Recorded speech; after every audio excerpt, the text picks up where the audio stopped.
Yeah. So unfortunately, I failed my first year. Yeah. To be academic year. Yeah. I prepared to be president in my fourth In year. your fourth I was year. president in my third year. That's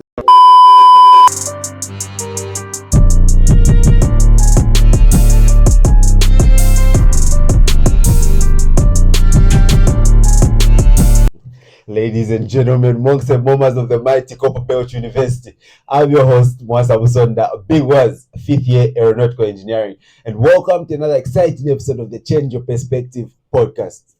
Now, listen, I'm not going to talk too much today. You guys already see who I'm with, huh?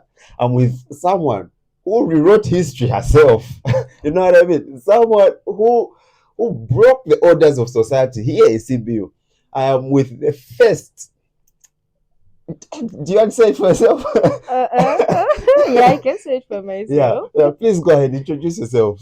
Okay, thank you so much. Thank you so much, Monsa, for having me on Yeah, your podcast. yeah, And this has been a pleasure, yeah. or rather a privilege, I can say. Thank you. So my name is Nancy Taonga Ngwira, and yes, just like he mentioned, I did change history. So I'm the first ever female Kobusu president. So Imagine, thank you so imagine much. that the first ever female Kobusu president, the student union president. If you, in case you don't know what Kobusu is, for those who are watching us in other places, so that's the first ever female student union president. That's Miss Nancy. Please go on. Okay, Yeah, okay. Thank you so much. So just like the whole introduction has been, but then I'm not just all about leadership. I'm also an entrepreneur, and I've come here on this podcast to talk about who I am and Mhm. what inspires me Yeah, and what gives me the confidence, yeah, what gives me the courage yeah, to do what I do and who I want to be and why I want to be. That's why I am on this podcast. yeah. Thank you for joining us. Thank you so much, Miss Nancy. Wow. You know what? When I got the memo that Miss Nancy was going to be in CB, I just had to say no. One way or the other, I am going to make sure she's on our platform so that you guys can learn from her. Because you know, it is it is wisdom to know that when you see greatness, you are able to tap from it and learn something from it. And that's the very reason why we have you here. You know what I mean? Otherwise, but monk na mamoma. Listen, let's get into the conversation. Let's not waste too much time. Huh? So, Miss Nancy, let's talk about you a little Mhm. bit. So, tell us a little bit more about yourself when it comes to your background, where you were brought up, and how you were raised. Okay, nice. Mm-hmm, Thank you so much for that question. mm-hmm, I've actually been looking forward to such a question on a podcast or yeah. on a video or Mm-hmm, anything. So my name is Nancy Taonga Ngwira. mm-hmm, I was born in Chingola and I was raised by my mom and my dad, and these people have instilled in me a mindset that told me that I can do anything. I yeah. can be whoever I want to be. So ever since I was a child, I was like 6, 7 years old. My parents would not condone me being negative about myself. Yeah. I'm not the smartest person. They would tell me you're not the smartest, you're not the most intelligent, but but if you have a mindset of winning, you will definitely win. And so ever since I was a child, I had that mindset of winning, and I just had to make it. Yeah. Yes. That is amazing. You know, you get to realize that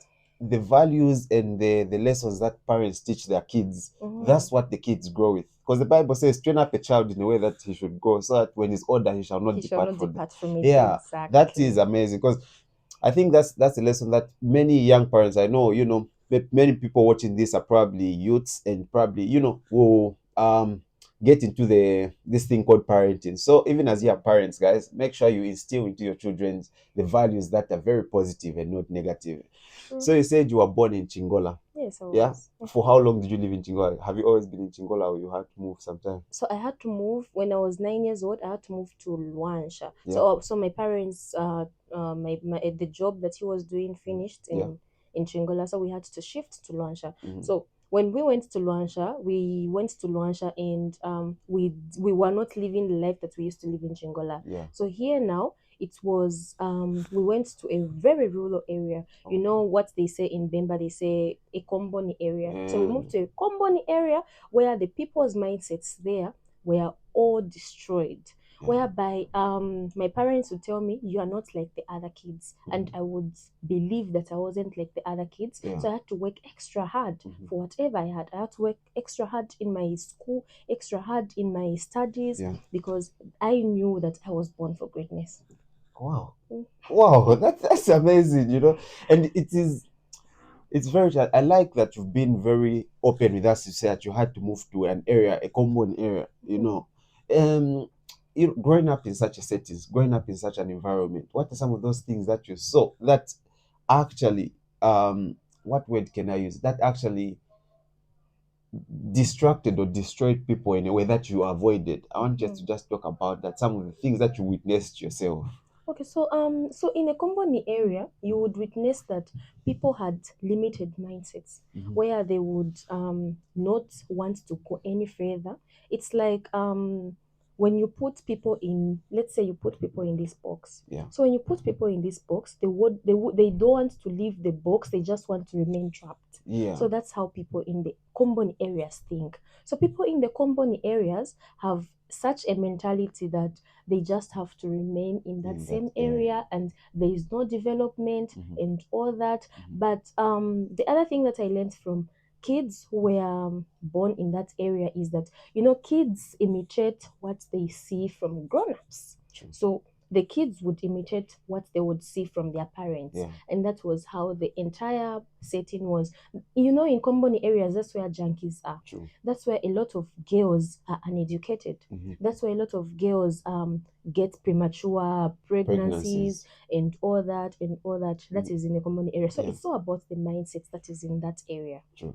Yes. Do you think, I like the fact that you talked about mindset, and that's the thing about this podcast. I think my whole vision when it came to, like, when I started this thing, is so that we can be able to change the mindset of people. Exactly. Yeah, and that's why we're having this conversation.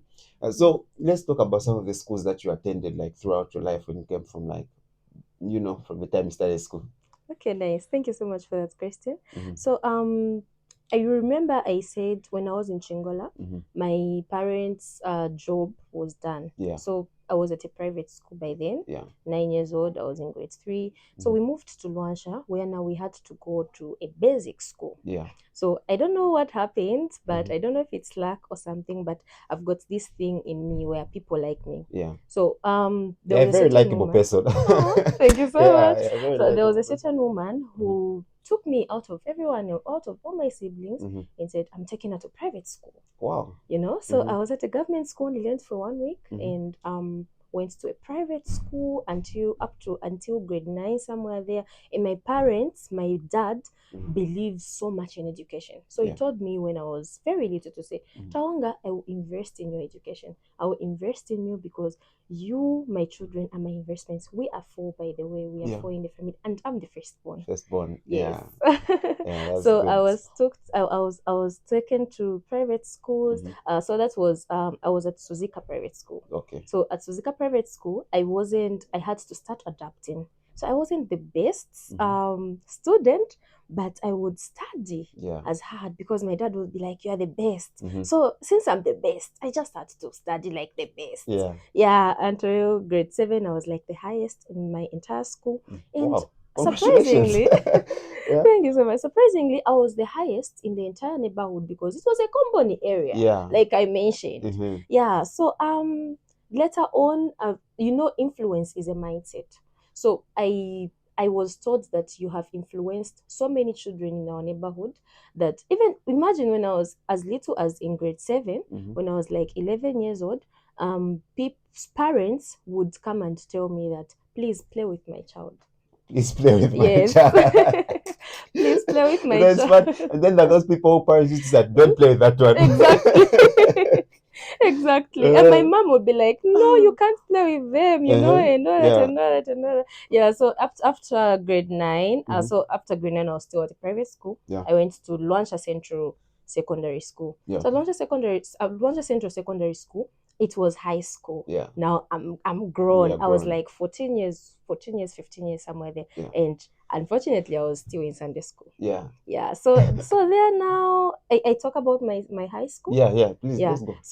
So there now I had to discover something about something special. that I knew it had always been in me when I was in grade 7. They would say, there's a French competition. Yeah. I would be like, French, I'm going. French. What So French? everything, I don't even know French. Yeah. So everything that they would say, these volunteers, I would be raising my hand up. Yeah. So that they just point at me and they would take us for volunteers. So there were some programs at school that I started in my high school. Yeah. I would go for jets, I would go for these things whereby I even knew that these things, okay, I'm just pushing because I was not the best in my class. Yeah. So my class had it was called one of the best classes at our school because it only had people who had 400 going up and above. So the competition. So there was no one person who was the highest in everything, but I was very good in mathematics. I was very good in mathematics. So I would go to Olympiads, write Olympiads, be the best student, and I would do everything. I was a multitasker. Yeah. I would do a lot of things. I would debate. I would dance. I would sing choir. I don't even know. Guys, I've got a bad voice, but you just put yourself there. I would just, right? Be like, no, I just have to be there. It was like everything that happens in school. Everybody knew me in school. I was popular. Yeah. By the way, so I was popular, but people thought I was just popular. Probably I wasn't that intelligent. So I would study hard. I was like, my dad told me, you are the best.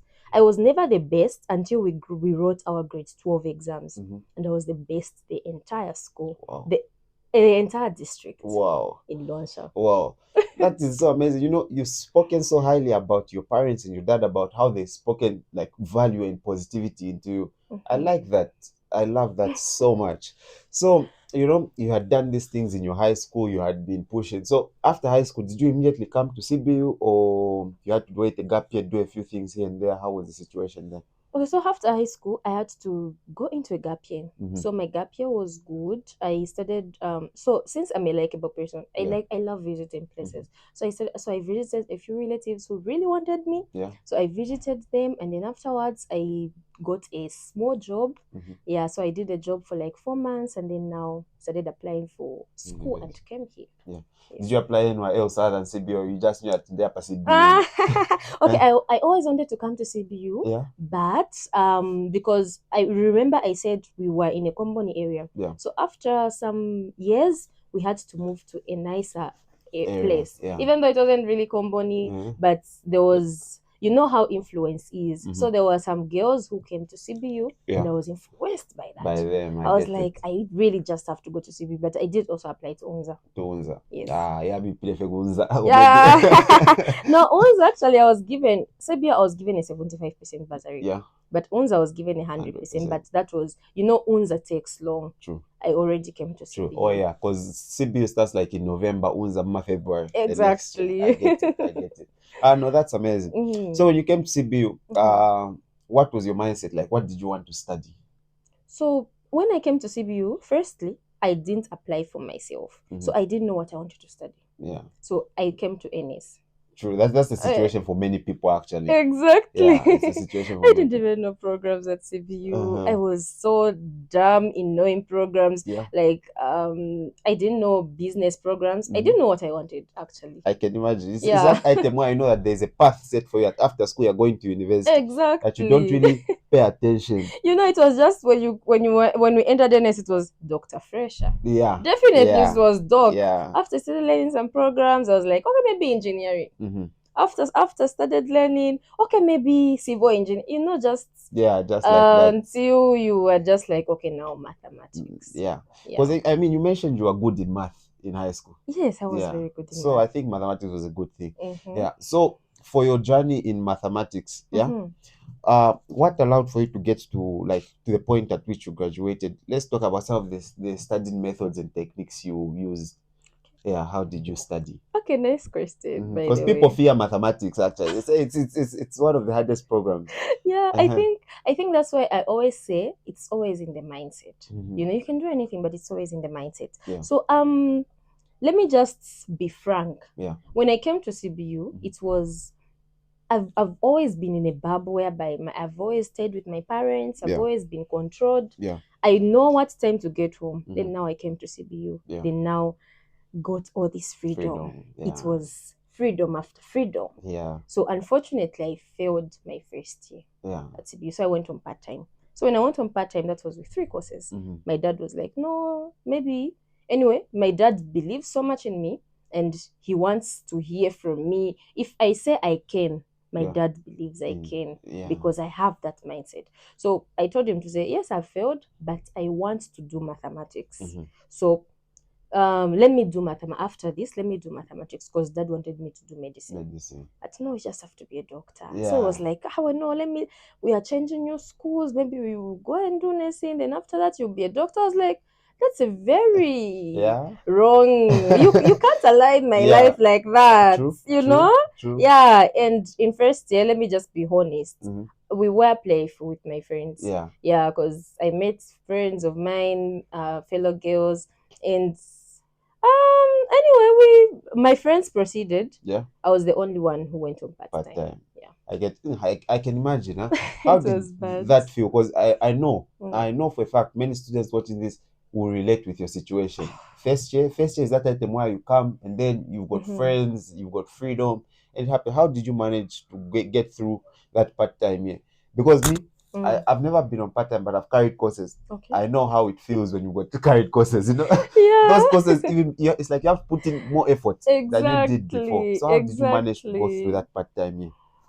Okay, that part-time year was very hard. So I was in denial. Yeah. So what happened was I didn't tell people that I was on part-time. I didn't want to tell people that I was on part-time. Yeah, true. So I told my dad, money was very hard at home. I didn't even register on time. Yeah. But they didn't even have money actually to like bring me to school and all that. But I had friends who would give me a bed space. Yeah. Give me to say you are a likable person.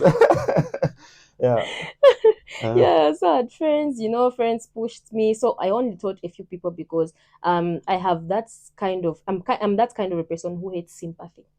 I really hate sympathy to the point that I don't like being sympathized with in any situation. Okay. So I didn't want to tell people, not because I was in denial at first, but then that moved out. But I didn't want to tell people because I hated sympathy, whereby if somebody hears, they'll be like, I'm really sorry.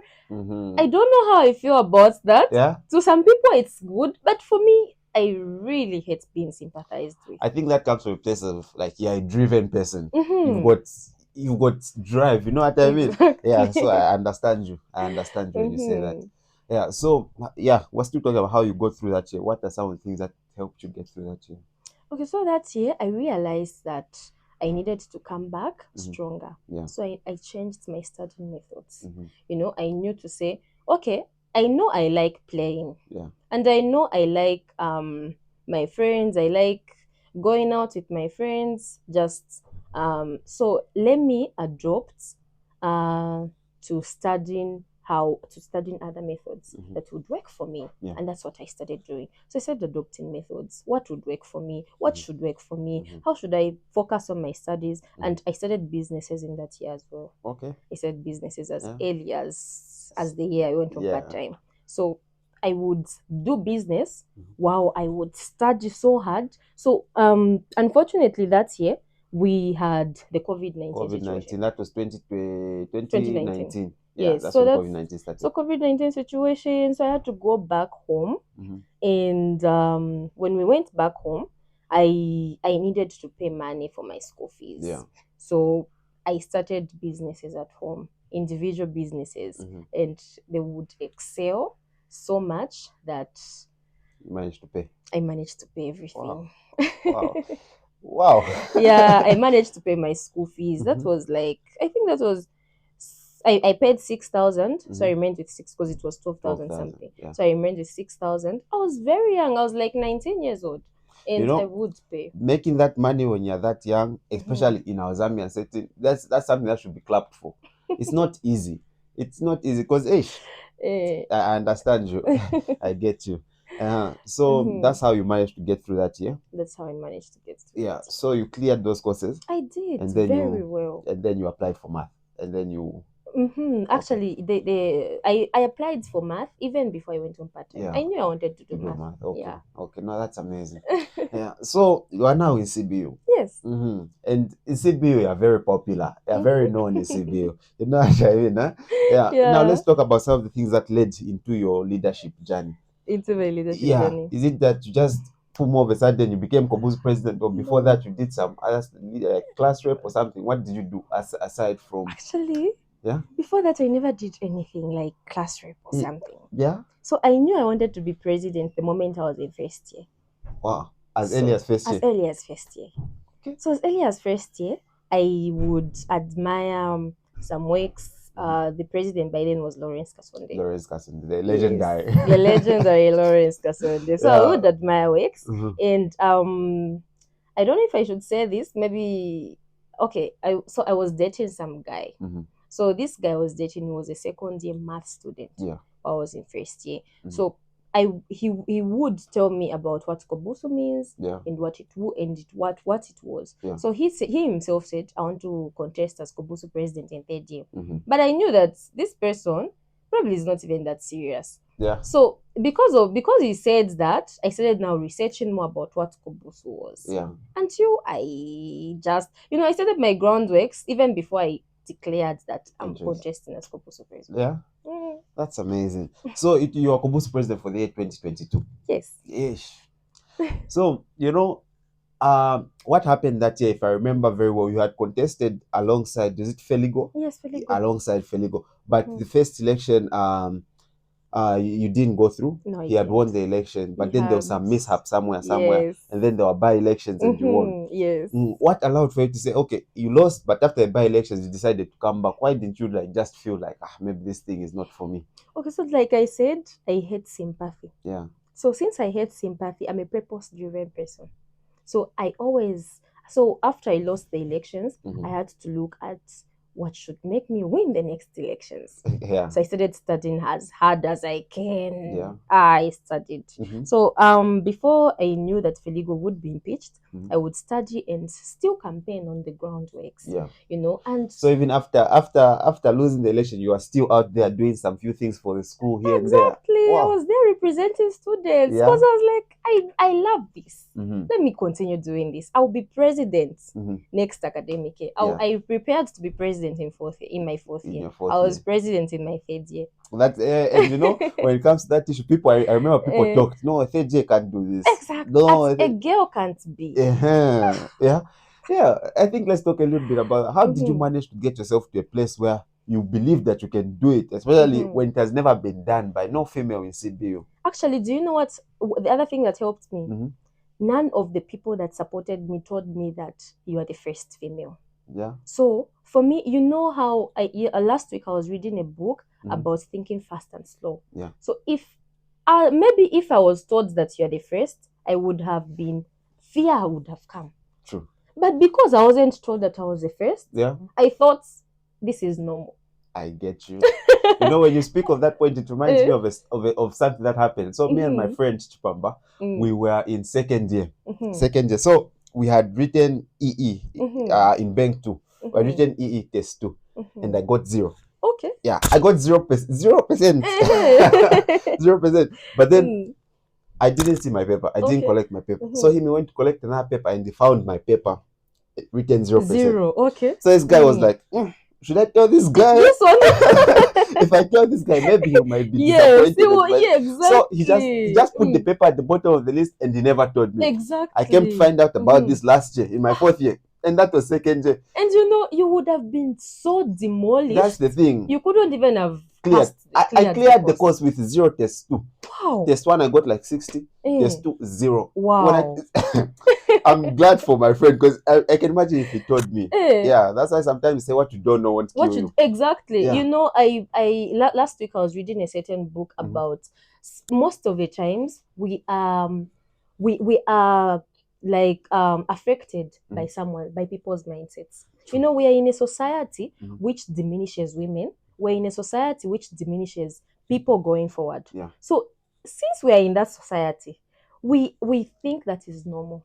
That's not normal, So there are things whereby if, for example, I told a baby to say, baby, you can never walk the steps that you can. Yeah. The baby would remain crawling. True. You True. know? If But you're never there, like because, stand up, eh, that's so the true. baby would stand because they'll be like, no, I can I walk. can do So it. if someone was praising me and saying, you're the first, I would Yeah. have been so demolished. I'd be like, Yeah.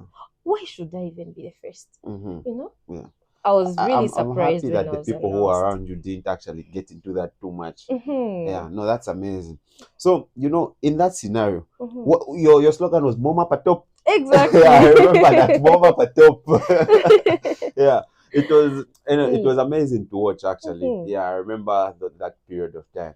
But yeah, so that happened. You became president. Yeah. Mm-hmm. Mm-hmm. Now I want to talk about some of the values that allowed for you to succeed in your presidency, in your Okay. run as presidency. What are some of those values? Some of those characteristics that Mm-hmm. every leader should embody for you to run an institution like CBA. Okay. Yeah. So for me, what I know about leadership is a leader should raise other leaders, not followers. Mm. So I learned to delegate. Yeah. Not only that, I learned about leadership, that leadership is not something that should be personal. When I was in leadership, I would say, I did this. I did this. Yeah. Then I was educated to say, Nancy, if you say I did this, your your fellow leaders, the ones you work with, will be so demolished. True. Say I and my, Yeah. or my team and I. Yeah. So I started using that slogan, my team and I, Mm-hmm. and I would push my fellow leaders, like the famous Tonga Boo now. Yeah. Tonga Boo was my minister of sports. Oh, Tonga Boo. that's good to know. I didn't Yeah. know that actually. Tonga Boo was my minister. So Yeah.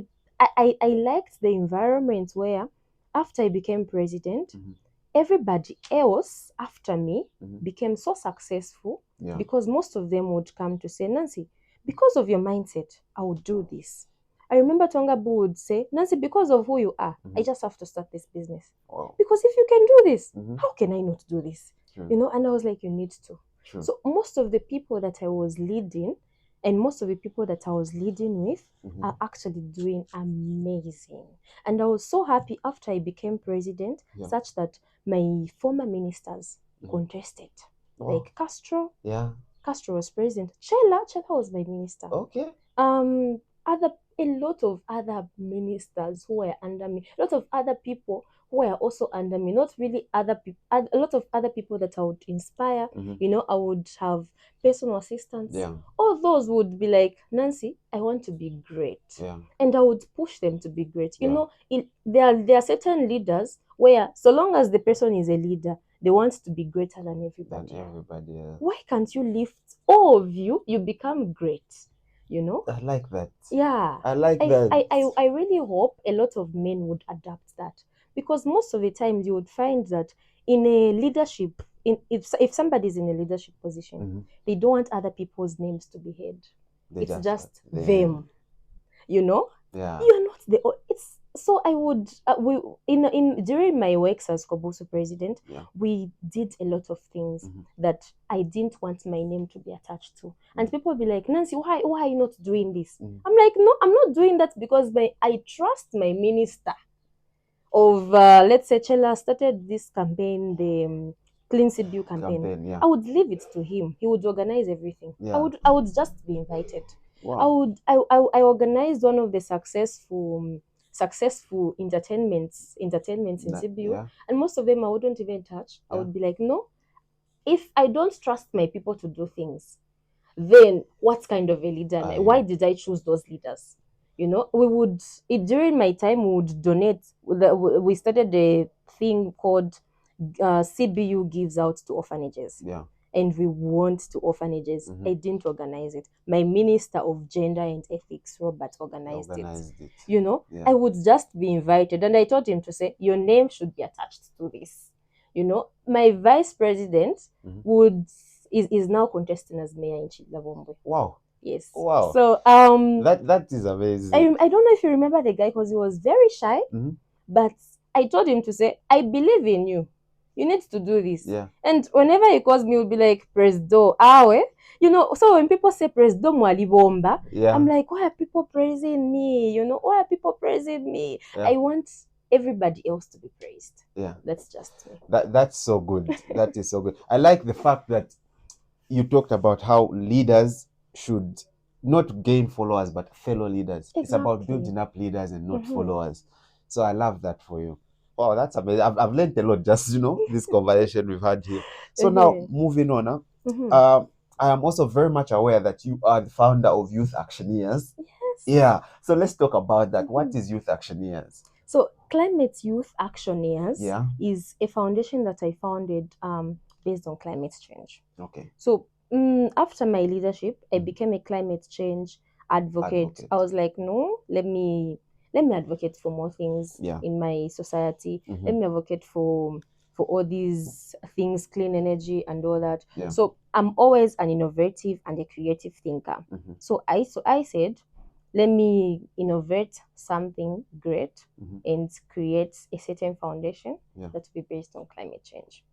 Yes. So that foundation is still growing because I want to groom leaders to lead it.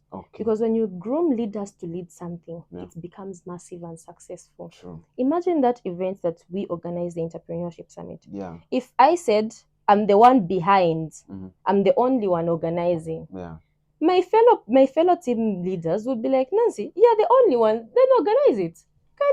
You want to be praised, because but then when you say, guys, we're a team, let's do this, people would be so motivated, and because you as the leader is in the forefront, they would follow through. So that's how I'm organizing the Climate Youth Actioneers. So I did a project where I created green charcoal. I don't know if you know green charcoal. No, explain. Let's talk about green charcoal. What is green charcoal? Okay, so green charcoal is clean energy where the charcoal that we use is charcoal that is destroying our atmosphere. So for me, I'm in that leadership. I'm in that leadership stage where I want the next generation to not say the people before us destroyed our world. The people before us destroyed our mentality. No. So I'm in the process of researching and innovating green charcoal, which would last for days. Okay. Yeah. So you reusable charcoal, basically. Reusable charcoal. Wow. I'd love to see that, grow. That is amazing. Yeah. So that we've come to the point at which now you're now at this point. You had done your elections in CB, you had won. And then so after school, did you get a job? What stuff did you start doing after school? Okay, thank you so much. So firstly, after presidency, I was so overwhelmed with a lot of things. I was so overwhelmed with school such that I went on part-time again. Unfortunately. I in can my third imagine. year. So when I went on part-time, I said to myself, my parents can't afford my part-time tuitions.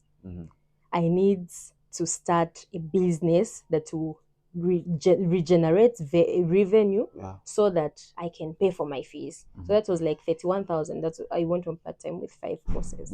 So I didn't tell my parents at home. So fortunately, I was hired by a company, Yango. I was hired by Yango Zambia to market the company and to to be a brand ambassador. Wow. So when I was hired, I was the manager for Yango now. So here I am in my third year part-time, and I started. So whatever money I would make, I would pay because I'm that focused. I would pay for my fees. Until everything was done in like 3-4 months. Wow. I paid everything else. 31,000. I paid, and I even paid for my young brother because my young brother was doing nursing by then. I paid for him, and as well as my parents. So I thought, so from that time on, since 2020 when I was president, I told my parents to say, for now, stop supporting me to school. I will start supporting myself. Wow. Yeah. And not many students can say that. Not many students can do that. So, kudos to you. My heart's down for you. That is so amazing. So you started working with Yango during. I started working with Yango. So I started working. So Yango was like a contract based. So after like a year, but most of the times I was. I don't want to brag that I was the only female. Because I did recruit females, but they were not doing anything. Unfortunately. You get? So unfortunately, that is one thing that I had to beat myself up until last year, where I said I need to raise more females to be more fearless and to want to be more independent, and to want to be, as females, we're not strong as men, yet we are smart, yet True. we can. I was in an era where there were only guys, but I wouldn't even work as hard as guys, but I would earn more than the guys. True. Because I would use my intelligence, I would use my feminine energy, and lure people. I would market Yango, whereby I would be the highest sometimes. Sometimes my friends would be the highest, but I was unfortunately one of two females only. Yes. And what you said is so true. I personally believe women are better planners, they're better strategists. Like, that's why, forgive me, but they say fear women. Because if a woman is after you, best believe you're already down. It's over for you, So I understand what you're saying. I understand what you're saying. Yeah. So you managed to pay back your fees, you came back, and then you cleared all your courses and came back to full time, huh? Yeah. So after full time, you graduated last year? I graduated this year. This on the year. 30th. On the 30th. Yeah. How was that feeling? How did that feel for you? That feeling was so amazing. Yeah. So firstly, after I went on part-time, in that year when I was on part-time, I had to create a strategy that I would tell myself to say, I will study harder than anyone I know. Because so in that year I got so good of grades that I never got, even though I had so many things, so many commitments. In that year I went to Malawi.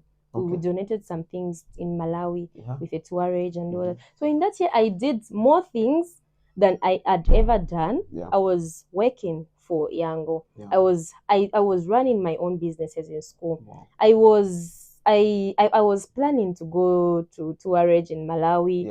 I was being showcased on a lot of platforms, ZNBC and all that, and I would still manage with my studies, because then I had to adopt a method that had to work for me. So that method, I call it the Pomodoro.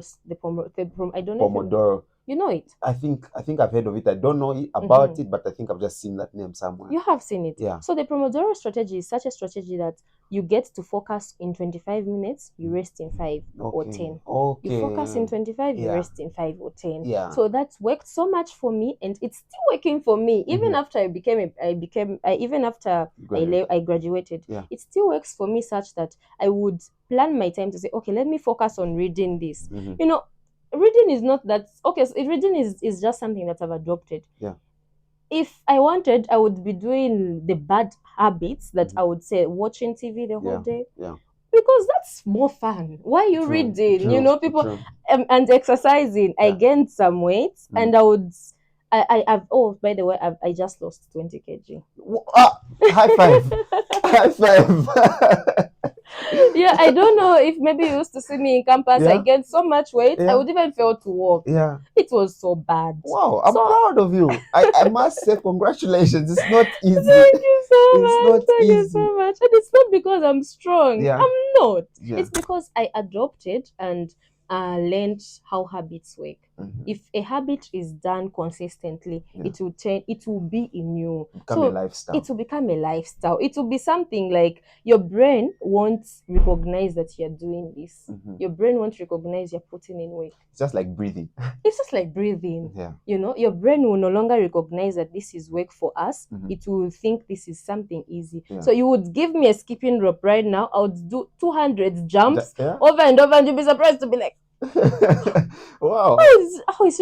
So like even at home, I would carry a 50 kg bag of amalasha. I would carry a 25 kg bag of mini meal, and people in the streets would be like, I'm like, why is people praising me? Like, it's supposed to be normal. It's supposed to be normal, I like that for you. I like that. We've gone on and on and on. We've talked about so much things, Miss Nancy. So, whatever goes up must come down. Exactly. Yeah, so as we just wind down, I just want to ask you just a couple of questions. These questions, I want you to give insightful answers that people out there can take note of. So question 1 is, what inspires you? Okay. Yeah. Thank you so much for that question. So, what inspires me is my future self. I get inspired by the person I want to be in future. So I would sit down and practice how I will be as a member of parliament. Wow, so you've got goals of being a member of parliament I've one day? got goals of being a member. I would practice and say, this is how I'll be, this is how I'll inspire the girls Yeah, globally. true. And for that, I would, if that mindset just comes to me, I would get up and say, this is what I want to be in future. So what inspires me is my future self. Wow, I like that. That is very, very powerful because I think, let's say you want to be a public speaker in a set, let's say in financial markets, huh? I think if you just don't happen to just pop up there and you're just a renowned public speaker, I feel like if you have, you sit down and think, ask yourself, okay, that person I want to be. Imagine he's talking about bonds. Exactly. What knowledge do I have to do now for me to be that person? That way you find yourself working towards those goals. Exactly. I like that. I like that. And then another question is for that girl child, because you're a woman in leadership now. Yeah, what word of advice do you have for that girl child out there who's probably looking at you and saying, "Wow, you inspire me, and I hope to be where you are." Okay, so for that girl child, I would tell her to say, work hard, work extra hard, and to get rid of distractions. Pick something that inspires you of who you want to be. You don't have to be a public speaker. You don't have to be a public personnel, but you can have goals that are bigger than what society wants you to be. So those goals, get them, work harder on them. Read as much as possible. Watch what will inspire. Watch what will feed your mind. And don't be too hard on yourself. It all works out in the end, but never lose your hope and your inspiration for who you want to be. Yeah. So you've heard it for yourself, girl child. I can't give advice to a girl child because I'm not one, but you've heard it for yourself from someone who's lived it and who's succeeded through being a girl child to the epitome of university leadership, being president. You've heard it for yourself. So well, thank you so much. It's been an amazing conversation. I don't know if there's anything you want to add on for the people. Thank you so much. Yeah. So I think the only thing that I would add on for the people is when we talk about habits. Pick habits that are good for you. Pick habits that will take you to who you want to be. I'm not where I want to be yet. I was telling my friend yesterday to say, I want to be that kind of an MP that debates on an intellectual based leader. That debates on issues that actually are affecting and is actually working on those issues. So I told him to say, I want to have 3 master's degrees. I'm already doing one. Okay. So I'm already doing an MBA here at CBU. Wow. Yes. Wow. So I Inspiration. want to do so I want to do another master's in political science. Okay. And not because I'm a politician, but because there are a lot of policies that I want to put in place, especially in the education sector. There are a lot of things that are wrong in our education sector, such that it traps people to come and become employees. So, the other thing that I want to study is I want to study a master's in data analytics. So, I'm not saying this because I'm intelligent. I'm not even. If you have heard my school journey, I've failed. True. I know what failing means. True. So it means that I know who I want to be. I want to stand up and say, I'm not just speaking from without. I'm speaking with a master's degree in this, not to brag, but to know that the kind of a person that comes to speak to us is so influential, such that a lot of people have to change their mindset. So for me, I always talk about the mindset. The mindset, the education sector that we have right now is not okay. Let's just be frank. It isn't okay. It traps people. It traps people in such a way that we are not innovating. A few people are innovating. A few people want to be owners of companies. But what if we create a world where, I'm not saying everybody has to be an entrepreneur. Not everybody has to be a producer. If you look at Mizinga Melu, Mizinga Melu is a woman who is a CEO of apps. She doesn't even know when that company was started. True. She doesn't even know the people that started it, but she is influencing and marketing them like it is hers. Yeah. You get me, Ka? Mhm. So that's what I want a lot of people to be instilled with. Yeah. You have to be instilled with such a mindset that you don't have to just remain where you are and remain small and say, I'll come and get my pension, that's when we'll survive. No. True. Yes. Thank you Yeah. so much. I love that. I love that. For me, I think what I just want to take away is that I want you to realize that, she said something about the school system. For me, I think the school system, it's so good at giving us big dreams. Many of us have big dreams because of this school thing, but it's not so good at giving us the drive and the useful tools that we need to be where we want to be. They sell us dreams. So I think for me, it's an issue of you are responsible for your own life. You are responsible for where you want to be. So go out there, chase the skills that you need to do and the skills that you need to learn, the tools that you need to have in your toolbox for you to be where you want to be. I think that should be my major takeaway from this conversation. Yeah, so thank you so much, Ms. Nancy. It's been an amazing conversation. And don't forget, my name is Mwasa Msonda. Big words, fifth year aeronautical engineering. This was the Change Your Perspective podcast with Miss Nancy Taonga Ngwira. Well, it's been an amazing conversation. Thank you so much. It has been. Thank you so much as well. All right, thank you.